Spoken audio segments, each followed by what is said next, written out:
Carrot cake ಮಾಡೋದಕ್ಕೆ 1 cup full carrot, 1/4 bowl brown sugar,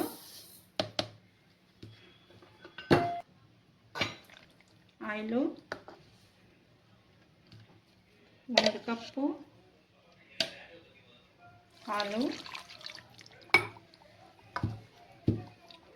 1 ಕಪ್ಪು ಗೋಧಿ ಹಸಿಟ್ಟು, ಎಸೆನ್ಸು, ರೋಸ್ ಎಸೆನ್ಸ್.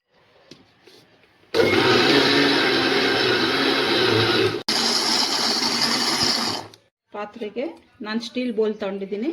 ಇದಕ್ಕೆ ತುಪ್ಪ ಅಪ್ಲೈ ಮಾಡೋಣ. ಇದೆ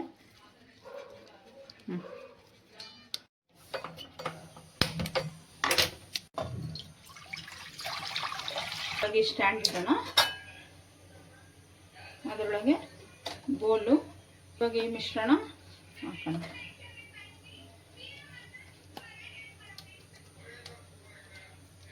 ಇವಾಗ ಕ್ಲೋಸ್ ಮಾಡ್ತೀನಿ.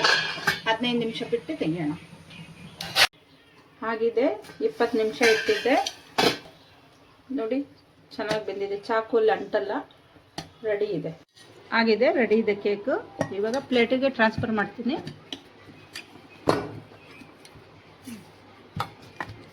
ತುಂಬ ಚೆನ್ನಾಗಾಗಿದೆ. ಎಗ್ ಇಲ್ಲ, ಏನೂ ಇಲ್ಲ, ನೀವು ಮಾಡ್ಬೋದು.